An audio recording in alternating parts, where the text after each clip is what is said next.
Bakit magandang gawin 3 days after purga sa baboy bago siya paliguan? Magpapatuloy po tayo mga ka-farmers pagkatapos po ng simple intro.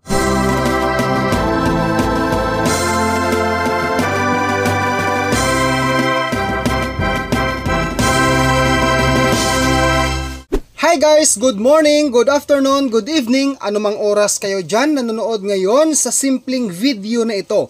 Ang topic natin ngayon sa video na ito ay tungkol po sa katanungan ng isa nating kahagreser na si Kabayang Shirads Gaujalo. Ito po ang kanyang tanong. Kuya Dodong, bakit hindi paliguan kaagad ang bagong purga na baboy? Bakit 3 days pa bago paliguan? Salamat po kabayan sa iyong katanungan na iyan. Marami po tayong matulungan ng mga baguhan dahil sa iyong tanong na iyan.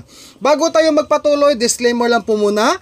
Ang mga idea or impormasyon na aking ibabahagi sa inyo ngayon ay nagmula po sa pagsaliksik na hinandog ng mga eksperto para sa atin bilang nagbababoy sa lipunan.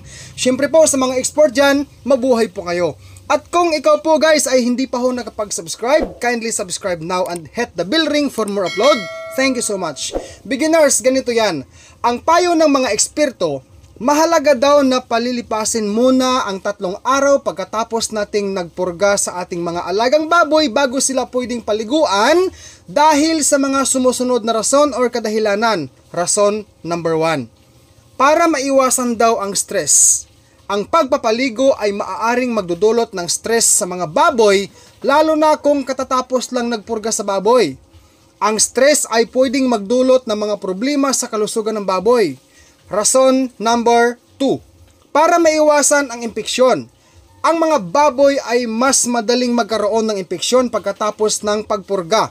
Ang pagpaligo ay maaaring magdulot ng mga impeksyon sa mga pinagdadaanan ng karayom sa panahon ng pagturok pamurga sa baboy.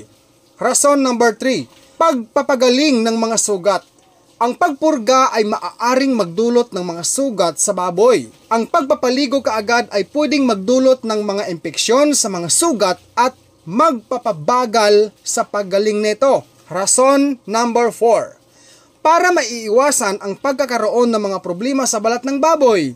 Ang pagpaligo kaagad tapos purga ay pwedeng magdulot ng mga problema sa balat ng baboy katulad ng pagkakaroon ng mga galos or impeksyon kung tawagin. Ito, mga ka-farmers, handog ulit ng mga eksperto para sa atin. Mga dapat gawin, palipasin ang 3 araw pagkatapos nagpurga sa baboy bago ito paliguan. Number 2, sa pagpapaligo ng baboy, pwedeng gamitan daw natin sila ng mga mild na sabon or mild na mga shampoo. Number 3, pagkatapos natin nagturok ng pamurga sa baboy, iwasan siyang paliguan kung may impeksyon o problema sa kalusugan o sa kanyang katawan. Number 4, kumonsulta sa brand technician, mga brand pig technician or mga veterinaryo. Diyan po malapit sa inyong lugar, anumang concern meron tayo sa ating mga alagang kahayopang baboy. Yan po mga ka-farmers ang advices ng mga eksperto kung injectable na pamurga ang ginawa nating pagpurga sa ating mga alagang baboy. Kuya Dodong, paano naman kung powder na pamurga ang ginamit natin sa pagpurga sa ating mga alagang baboy? Pwede bang paliguan kaagad sila after mismo nagpurga? Ayon po ulit sa pagsaliksik na sinabi ng mga eksperto, kung powder na pamurga sa baboy ang ginamit pagpurga sa kanila, pwedeng paliguan ang baboy pagkatapos ng 24 na oras hanggang 48 oras or 24 hours to 48 hours after tayo nagpurga sa baboy gamit ang any brand ng pamurga na powder na yan.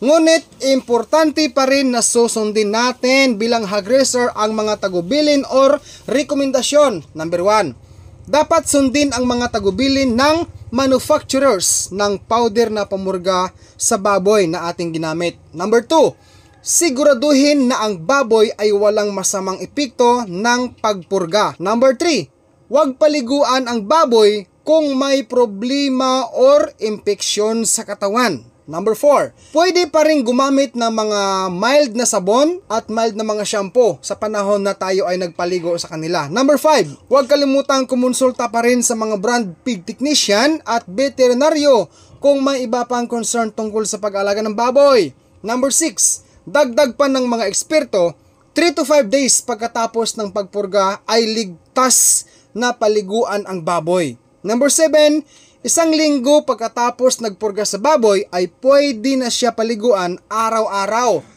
Pero, dagdag po ni Dodong ha, mga beginners, depende po sa panahon at sa body condition ng ating alagang baboy. Tandaan po natin yan mga baguhan dyan. Bonus tip, handog ni Dodong Villaran para sa mga baguhan. Kung powder na pamurga ang ginamit sa baboy, kapag nagsuka ang baboy, isa yan sa mga sign na overdose ang baboy sa ginamit mong pagpurga.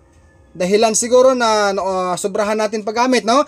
Kaya mahalaga na ugaliin po nating basahin ang dosage and administration sa likod ng sachet, anumang brand ng pamurga ang ginamit natin sa ating mga alagang baboy. Minsan, ayaw nang kumain ng baboy at nagpapahinga na lang sila sa kanilang kulungan. Sa ganyang kalagayan or pangyayari ng baboy na ayaw nang kumain after purga, hayaan mo lang siya, no? Hayaan mo lang siya magpahinga at bigyan ng asukal, Yakult, or mga malilinis na mga green leaves, talbos ng kamuti katulad niyan, dahon ng Madre de Agua at iba pa. Nais ko lang din pong idagdag mga ka-farmers, no, mga baguhan dyan. Tandaan po nating lahat na hindi lang ang pagturok ng injectable pamurga sa baboy na palilipasin muna ang 3 days bago siya paliguan, kundi pati na rin ang pagtuturok sa kanila ng vitamins, bakuna at antibiotics. Tandaan po natin yan mga baguhan dyan. Hindi lang ang injectable na pagturok sa pamurga na yan sa baboy, kundi basta gumamit ka ng karayom, vitamins man ang yung binigay sa kanya, antibiotics, bakuna o ano pa, mas maganda po na palipasin muna daw talaga ang 3 days. No? Although nabanggit ko na to noon sa mga nagdaang vlog ko, pero in this video, meron tayong dinagdag na mga importanteng impormasyon na handog ng mga eksperto para sa atin, na gusto ko rin naman madagdagan ang ating mga munting nalalaman sa pag-aalaga po ng baboy, no? Ang King's Vita Plus Animal Feed Supplement mabibili po sa Agribit stores nationwide. Kung hindi ito available sa inyong lugar, maaari po kayo mag-direct order sa Shopee sa KBM Agribit Lines. Pwede rin sa Facebook page ng King's Vita Plus Animal Feed Supplement. Link nila ay nasa description, o pwede po kayo mag-text o tumawag sa kanilang cellphone number 0917-795-0220. Available po ang COD or cash on delivery. So guys, kung ikaw po ay may nakuhang o may napulot na munting idea sa ating video ngayon, huwag mo pong kalimutang i-like ang video na ito, and then subscribe and hit the bell ring for more upload. Maraming salamat po for watching this video. God bless us all mga ka-farmers, and peace out everyone.